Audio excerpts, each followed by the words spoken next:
Good evening all. Welcome to IAC. ఈ వీడియోలో important current affairs discuss చేద్దాం.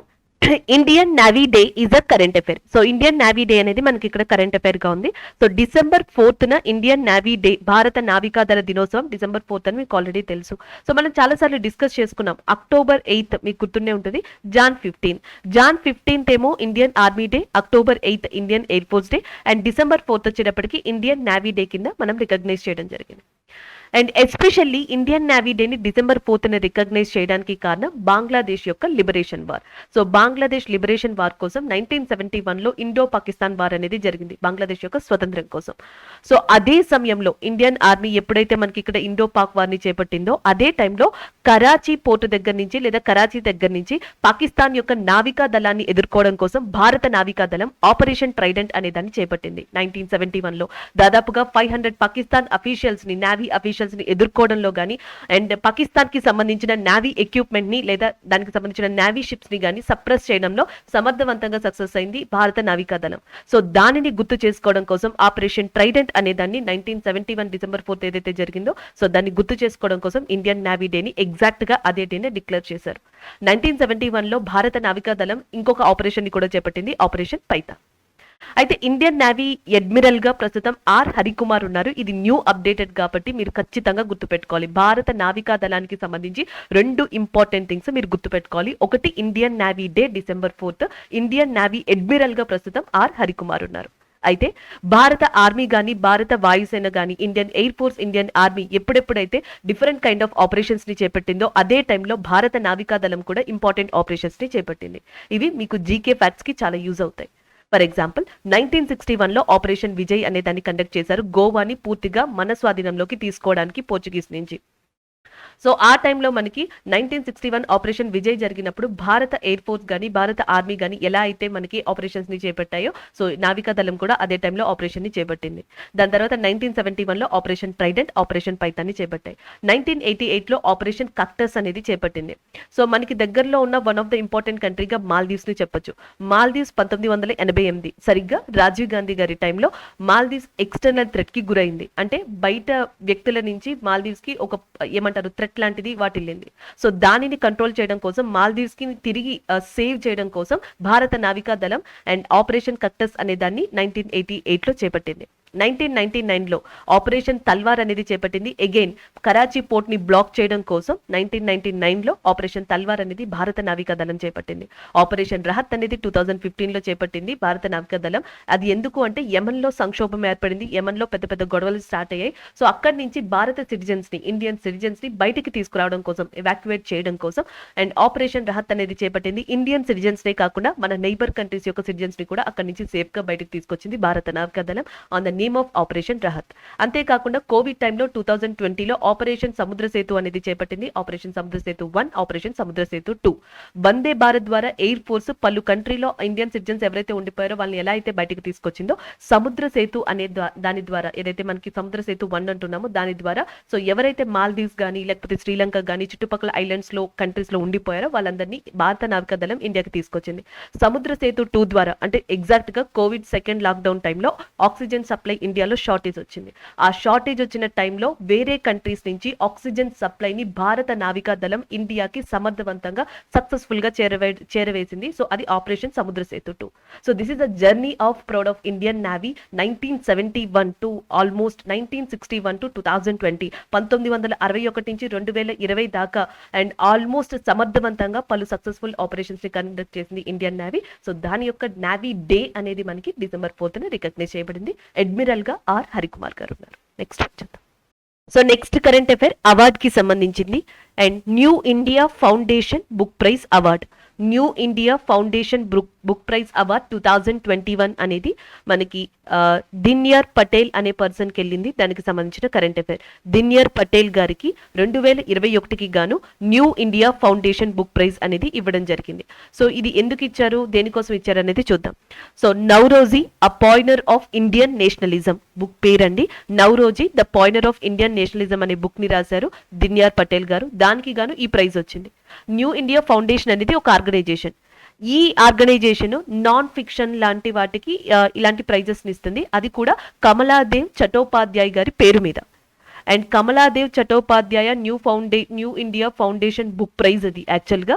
So దీనిని దిన్యార్ పటేల్ అనే పర్సన్కి ఇచ్చారు. ఈయన రచయిత. ఏ బుక్ రాశారు, ఏ బుక్ రాసినందుకు ఇచ్చారు అంటే Naoroji the pioneer of Indian nationalism అనే దానికి. ఈయనకి 5 లక్షల క్యాష్ ప్రైజ్ కూడా రానుంది ఈ అవార్డుకి సంబంధించి. ఇది ఇక్కడ మనకి కరెంట్ అఫైర్. సో ఏ అవార్డు ఎవరికి ఇచ్చారు, ఎవరిచ్చారు, సో ఈ 3 ఇక్కడ ఇంపార్టెంట్. అయితే ఎందుకు ఇచ్చారు అంటే ఏ పర్సన్కి ఇచ్చారు అనేది కూడా చాలా ఇంపార్టెంట్. సో దిన్యార్ పటేల్ గారికి ఎస్పెషల్లీ దాదాబాయి నౌరోజీ గారి గురించి రాసినందుకు. Dadabhai Naoroji grand old man of ఇండియాగా పిలువబడతారు. అండ్ ఆల్రెడీ మీకు తెలుసు poverty un British rule India అనే బుక్ ని రాశారు. డ్రెయిన్ వెల్త్ థియరీతో ఈయన చాలా పాపులర్ ఇండియాలో పొలిటీషియన్ గా, ట్రేడర్ గా అండ్ ఫ్రీడమ్ ఫైటర్ గా కూడా చాలా పేరు తెచ్చుకున్నారు దాదాబాయి నౌరోజీ. అండ్ అంతేకాకుండా ఈయన జొరాస్ట్రియన్స్ కోసం in early stages of his life, ఆయన యొక్క ఫస్ట్ టైం ఫ్రీడమ్ మూవ్మెంట్ లో పాల్గొనే టైంలో జొరాస్ట్రియన్స్ కోసం పాటుపడ్డారు. తర్వాత చాలా ఎడ్యుకేషన్, విమెన్ ఎడ్యుకేషన్స్ కోసం కానీ మిగతా వాటి కోసం కూడా పాటుపడ్డారు. లైక్ మహారాజా సయ్యాజీ రావు, మీరు ఈ పేరు వినే ఉంటారు, మహారాజా సయ్యాజీరావు గైక్వాడ్ ఆఫ్ బరోడా. సో ఈయన సోషల్ రిఫార్మ్స్ కానీ సోషల్ మూవ్మెంట్స్ కి కానీ దాదాబాయి నౌరోజీ గారికి చేయడంలో సో ఆర్థికంగా సహాయపడ్డారంట. ఇలాంటి పాయింట్స్ అన్నిటినీ కూడా Naoroji pioneer of Indian nationalism లో ఈయన మెన్షన్ చేశారు. అందుకని నేను మీకు ఇక్కడ చెప్పాను. సో ఈయన ఎలా చేశారు, ఏం చేశారు. అలాగే 1894 ఆ టైంలో గాంధీ గారు దాదాబాయి నౌరోజీ గారికి ఒక ఓపెన్ లెటర్ రాశారంట. సో దాంట్లో మెన్షన్ చేశారంట. So Indians are mentioned as you they father. So Indians అందరూ కూడా మిమ్మల్ని ఫాదర్ గా మెన్షన్ చేస్తారు, అలా చూస్తారు, ఇట్స్ ఫీల్స్ గుడ్ అనే పదంతో కూడా గాంధీ గారు దాదాబాయి నౌరోజీ గారికి లెటర్ రాశారంట. ఇలాంటి వాటితో కూడిన బుక్కే Naoroji pioneer of Indian nationalism. ఈ బుక్ ని దిన్యార్ పటేల్ గారు రాశారు. సో దిన్యార్ పటేల్ గారికి new India foundation book prize 2021 అనేది లభించింది. అండ్ 5 లక్షల క్యాష్ ప్రైజ్ కూడా. సో ఇది కమలాదేవ్ చటోపాధ్యాయ్ గారి జ్ఞాపకార్థంగా ఇస్తున్నారు. కమలాదేవ్ చటోపాధ్యాయ్ గారు కూడా freedom fighter and as well as and women's కోసం చాలా పాటుపడిన వ్యక్తి. ఈమె దాదాపుగా 18 బుక్స్ రాశారంట. 18 బుక్స్ ని రాయడం జరిగింది. ఈమె ఆటోబయోగ్రఫీ పేరు వచ్చేటప్పటికి inner recesses outer space a memoir. Inner recesses outer space memoir అనేది ఈమె యొక్క ఆటోబయోగ్రఫీ పేరు. సో అలాంటి కమలాదేవి చటోపాధ్యాయ్ గారి యొక్క జ్ఞాపకార్థంగా ఈ new India foundation book prize అనేది స్థాపించబడింది. సో ఇది ఈ బుక్ ప్రైజ్ కి సంబంధించి దీనిని దిన్యార్ పటేల్ గారు అందుకున్నారు. Prize and as well as a person ని ఫస్ట్ గుర్తు పెట్టుకోండి. దాని తర్వాత దాదాబాయి నౌరోజీ గారిని, దాని తర్వాత కమలాదేవి చటోపాధ్యాయ్ గారిని, వీళ్ళిద్దరిని కూడా ఒకసారి రివైజ్ చేయండి. క్యాష్ ప్రైజ్ వచ్చేటప్పటికి 5 లక్షలు. నెక్స్ట్ వన్ చూద్దాం. సో నెక్స్ట్ కరెంట్ అఫైర్ కూడా అవార్డ్ కి సంబంధించింది. 7th doctor MS Swaminathan award for 2017-19. 2017-19కి సంబంధించి 7వ డాక్టర్ ఎంఎస్ స్వామినాథన్ అవార్డ్ ని ఇప్పుడు ప్రకటించారు. అది కూడా వి ప్రవీణ్ రావు గారికి. వి ప్రవీణ్ రావు గారు ప్రస్తుతం మనకి ప్రొఫెసర్ జయశంకర్ తెలంగాణ అగ్రికల్చర్ యూనివర్సిటీలో వర్క్ చేస్తున్నారు. సో ఈయనకి ఈ అవార్డుని ప్రకటించడం జరిగింది. దీనితో పాటు 2 lakhs క్యాష్ ప్రైజ్ ని కూడా ప్రకటించారు. Indian council for agriculture research ICAR ఏదైతే ఉందో, సో 2004లో మనకి ఎంఎస్ స్వామినాథన్ గారి యొక్క జ్ఞాపకార్థంగా, ఆయన యొక్క గౌరవార్థంగా సో ఈ అవార్డుని స్టార్ట్ చేసింది. ప్రతి 2 సంవత్సరాలకు ఒకసారి, 2 yearsకి ఒకసారి ఈ అవార్డుని ఇవ్వడం జరుగుతుంది. అగ్రికల్చర్ ఫీల్డ్లో ఎవరైతే కాంట్రిబ్యూట్ చేస్తారో, ఎవరైతే పరిశోధనలు చేస్తారో, సో అలాంటి వాళ్ళకి ఈ అవార్డుని ఎస్పెషల్గా ఇవ్వడం జరుగుతుంది. అలా 7th doctor MS Swaminathan award 2017-19 అనే దాన్ని వి ప్రవీణ్ రావు గారికి ఇవ్వడం జరిగింది. అండ్ 2 lakhs క్యాష్ ప్రైజ్ కూడా. ఈ అవార్డుని 2004లో స్టార్ట్ చేశారు. అండ్ 1960s 1960 నుంచే మనకి మొట్టమొదటి green revolution, first phase of green revolution start అయింది. సో దాన్ని ఇండియాలోకి తీసుకొచ్చింది ఎంఎస్ స్వామినాథన్ గారే. సో అందుకే father of Indian green revolution గా కూడా మనకి ఎంఎస్ స్వామినాథన్ గారిని పిలవడం జరుగుతుంది. సో ఇది మనకి ఈ award and as well as దానికి రిలేటెడ్ కి సంబంధించిన ఇన్ఫర్మేషన్ గా చెప్పొచ్చు. సో నెక్స్ట్ కరెంట్ అఫైర్ చూద్దాం.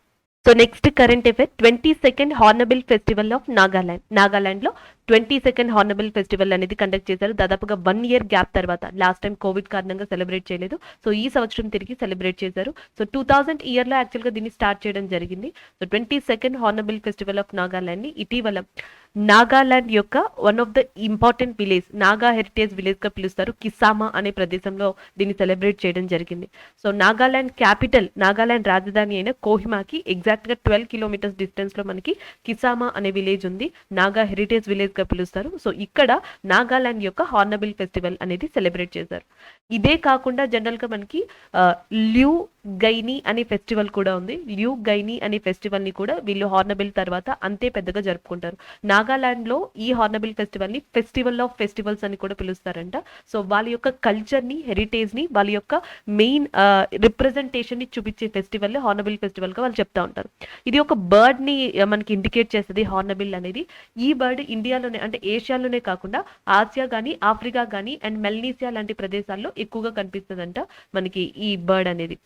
అలాగే నాగాలాండ్ విషయానికి వస్తే ఆల్రెడీ మనం డిస్కస్ చేసుకున్నాం. హార్నబిల్ ఫెస్టివల్ ఒకటి, ల్యూ గైనీ ఫెస్టివల్ ఒకటి, ఈ రెండు అక్కడ ఇంపార్టెంట్ గా సెలబ్రేట్ చేస్తారు. నాగాలాండ్ యొక్క క్యాపిటల్ కోహిమా.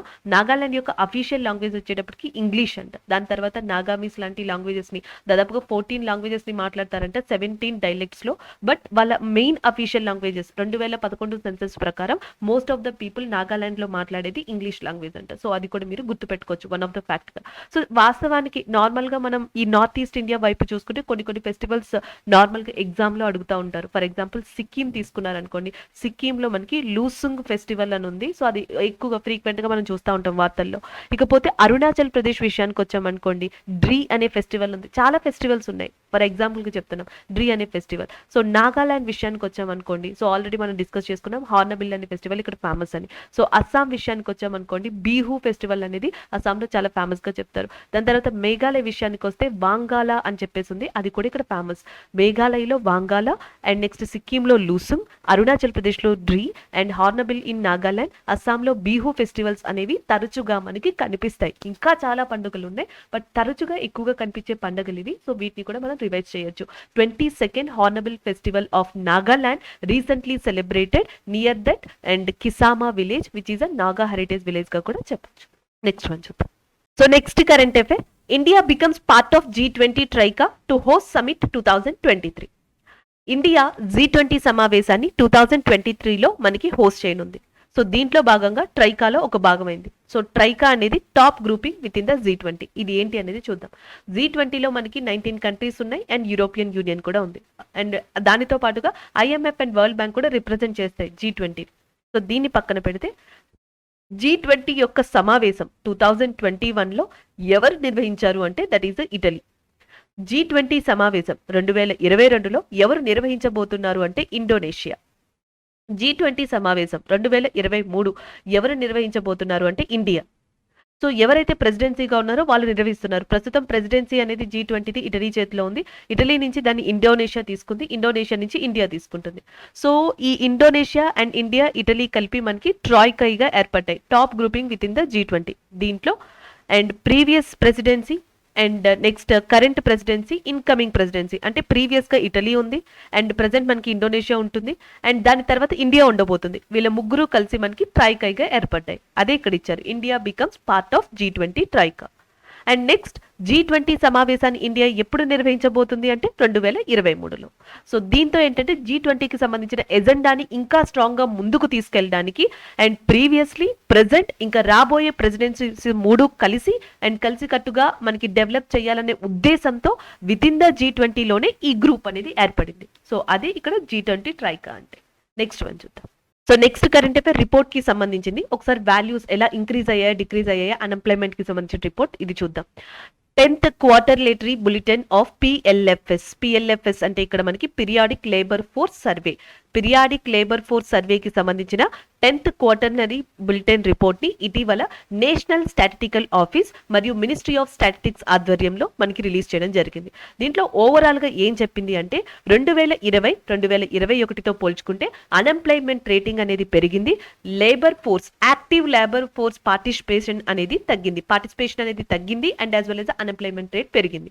ఫర్ ఎగ్జాంపుల్ గా ఏం చెప్పారంటే unemployment rate in urban areas especially 2021లో చూసుకుంటే మనకి 9.3% ఉందంట, 2020కి చూసుకుంటే 9.1% ఉందంట. అంటే అన్ఎంప్లాయ్మెంట్ రేటింగ్ అనేది పెరిగింది. ఇకపోతే labour force participation rate in urban area, 2020లో చూసుకుంటే 48.1% ఉందంట, 2021లో చూసుకుంటే 47.5% ఉందంట.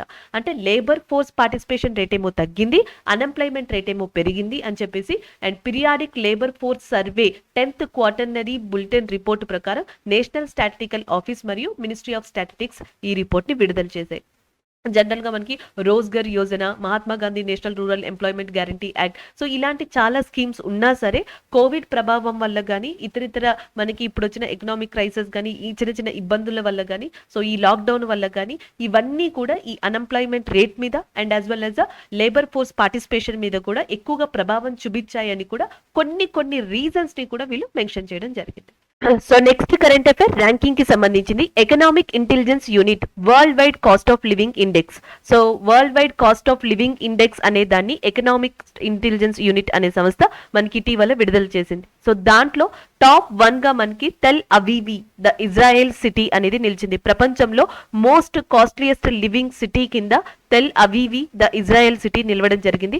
సెకండ్ ప్లేస్ వచ్చేటప్పటికి ప్యారిస్ ఉంది ఫ్రాన్స్ కి సంబంధించి, అండ్ థర్డ్ ప్లేస్ లో మనకి సింగపూర్ అనేది ఉంది, ఫోర్త్ ప్లేస్ లో జ్యూరిచ్ ఫ్రమ్ ద స్విట్జర్లాండ్ ఉంది, అండ్ ఫిఫ్త్ ప్లేస్ లో హాంకాంగ్ చైనాకి సంబంధించింది ఉంది. సో ఫిఫ్త్ ప్లేస్ లో చైనాకి సంబంధించిన హాంకాంగ్, అండ్ ఫోర్త్ ప్లేస్ లో స్విట్జర్లాండ్ కి సంబంధించిన జ్యూరిచ్, అండ్ థర్డ్ ప్లేస్ లో మనకి సింగపూర్, సెకండ్ ప్లేస్ లో ప్యారిస్, అండ్ ఫస్ట్ ప్లేస్ లో ఇజ్రాయెల్ కి సంబంధించిన టెల్ అవీవి అనేవి world wide most costliest living cost of living index లో మనకి మోస్ట్ కాస్ట్లీయెస్ట్ సిటీస్ కింద నిలిచాయి. దానికి సంబంధించిన కరెంట్ అఫైర్. అండ్ లీస్ట్ లేదా చీపెస్ట్ సిటీ లివింగ్ ఇండెక్స్ లో కాస్ట్ ఆఫ్ లివింగ్ లో మనకి సిరియా యొక్క క్యాపిటల్ అయిన డమస్కస్ నిలిచింది.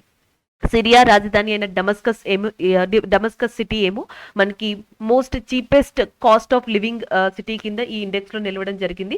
Tell Aviv from the Israel ఏమో మనకి most cost of living index city కింద 2021 లో ఈ ఎకనామిస్ట్ ఇంటెలిజెన్స్ యూనిట్ లాంచ్ చేసిన ఇండెక్స్ లో మనకి రావడం జరిగింది. సో ఇది ఇక్కడ మనకి సంబంధించిన కరెంట్ అఫైర్. నెక్స్ట్ వన్ చూద్దాం. So next current affair 2021 edition of WCM report. So 2021 edition of World Cooperative Monitor report అనేది వచ్చింది. సో దీంట్లో దాదాపుగా ప్రపంచంలో 300 ఫార్మర్స్ ఫెర్టిలైజర్స్ కోఆపరేటివ్ సంస్థల్లో ఇండియాకి సంబంధించింది టాప్ 1 గా నిలిచింది. The Indian Farmer Fertilisers Cooperative Limited అనేది టాప్ 1 గా నిలవడం జరిగింది 10th annual World Cooperative Monitor report లో. అలాగే సెకండ్ ప్లేస్ లోకి వచ్చేటప్పటికి Gujarat Cooperative Milk Marketing Federation అనేది నిలవడం జరిగింది సెకండ్ ప్లేస్ లో. టాప్ 1 and 2 కూడా దాదాపుగా ప్రపంచ వ్యాప్తంగా ఉన్న 300 ఏవైతే ఫెర్టిలైజర్స్ కోఆపరేటివ్ కంపెనీస్ ఉన్నాయో వీటిలో భారతదేశానికి సంబంధించి the Indian Farmers Fertilisers Cooperative Limited, Gujarat Cooperative Milk Marketing Federation అనేవి నిలవడం జరిగాయి టాప్ 1st and 2nd లో. సో ఈ రిపోర్ట్ ని ఇంటర్నేషనల్ కోఆపరేటివ్ అలయన్స్ అనేది and as well as European కి సంబంధించిన ఇంకొక ఆర్గనైజేషన్స్ కలిసి సంయుక్తంగా వీటిని విడుదల చేశాయి. 2021 edition of World Cooperative Monitor report లో ఇండియాకి సంబంధించి the Indian Farmers Fertilisers Cooperative Limited అనేది నెంబర్ 1 పొజిషన్ ని దక్కించుకుంది. నెక్స్ట్ చూద్దాం. So next current affair Anju Bobby George wins world athletics women of the year award. So Worlds Athletics women of the year award అనేది ప్రముఖ క్రీడాకారిణి అయిన అంజు బాబీ జార్జ్ గారికి రావడం జరిగింది. దానికి సంబంధించిన కరెంట్ అఫైర్ ఇది.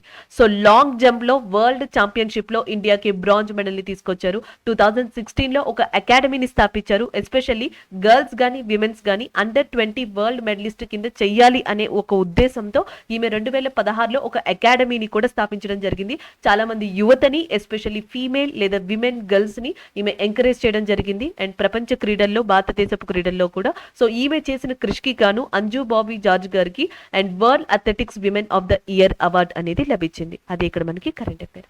నెక్స్ట్ వన్ చూద్దాం. సో ఈ రోజు ఏవైతే మనం కరెంట్ అఫైర్స్ డిస్కస్ చేసుకున్నామో వాటి రివ్యూ చూద్దాం. ఇండియన్ నేవీ డే అనేది December 4th రికగ్నైజ్ చేసాం. దాని గురించి మనం డిస్కస్ చేసుకోవడం జరిగింది. అండ్ నెక్స్ట్ మనకి new India foundation book prize గురించి మాట్లాడుకున్నాం. దాదాబాయి నవరోజు గారి గురించి రాసినందుకు గాను డి పటేల్ గారికి ఈ బుక్ లభించింది, ఈ ప్రైజ్ లభించింది అని చెప్పేసి డిస్కస్ చేసాం. 7th doctor MS Swaminathan award అనేది ఇటీవల తెలంగాణకి సంబంధించిన తెలంగాణ అగ్రికల్చర్ యూనివర్సిటీకి సంబంధించిన ప్రొఫెసర్ ప్రవీణ్ రావు గారికి దక్కింది అని చెప్పేసి మనం డిస్కస్ చేసుకోవడం జరిగింది. 22nd hornbill festival of Nagaland అనేదాన్ని కిసామా నాగాలాండ్ యొక్క హెరిటేజ్ విలేజ్ లో మనకి సెలబ్రేట్ చేయడం జరిగింది. దానికి సంబంధించింది 10th quarterly bulletin of PLFS. So మనకి ఏదైతే లేబర్ ఫోర్స్ కి సంబంధించింది ఉందో సో ఆ రిపోర్ట్ రావడం జరిగింది. ఆ రిపోర్ట్ ప్రకారం చూసుకుంటే గత సంవత్సరంతో పోల్చుకుంటే ఈ సంవత్సరం అన్ఎంప్లాయ్మెంట్ రేట్ పెరిగింది. అండ్ యాజ్ వెల్ as ఏదైతే మనకి లేబర్ ఫోర్స్ యాక్టివ్ పార్టిసిపేషన్ ఉందో అది తగ్గింది అని చెప్తున్నాయి. And India becomes part of G20 troika to host summit in 2023. 2023లో G20 సమిట్ ని హోస్ట్ చేయడం కోసం and India, Indonesia and as well as ఇటలీతో పాటు G20 ట్రైకాగా జాయిన్ అయింది. దానికి సంబంధించిన current affair. Economist intelligence unit world wide cost of living index ఇచ్చింది. టెల్ అవీవా ఫ్రమ్ ఇజ్రాయెల్ మనకి most cost of the living index లో టాప్ గా నిలవడం జరిగింది. అండ్ సిరియాకి సంబంధించిన రాజధాని అంటే డమస్కస్ అనేది cheapest cost of living index లో చీపెస్ట్ ఏమంటారు సిటీ కింద నిలవడం జరిగింది కాస్ట్ ఆఫ్ లివింగ్ లో. And next one 2021 edition of WCM report వచ్చింది. అండ్ ఇండియాకి సంబంధించిన ఫార్మర్ ఫెర్టిలైజర్స్ లిమిటెడ్ ఏదైతే ఉందో అది టాప్ స్థానంలో నిలవడం జరిగింది. SBI ఫార్మర్ హెడ్ అయిన రంజీష్ కుమార్ గారిని ఇటీవల ఓయో తన స్ట్రాటజిక్ గ్రూప్ అడ్వైజర్ గా అపాయింట్ చేసింది. The next one general Atlantic appoints former Mastercard CEO Ajay Banga గారు. And the next one Anju Bobby George wins world athletics women of the year award. So ఇవి ఈ రోజు మనం ఓవరాల్ గా డిస్కస్ చేసుకున్న కరెంట్ అఫైర్. Thank you.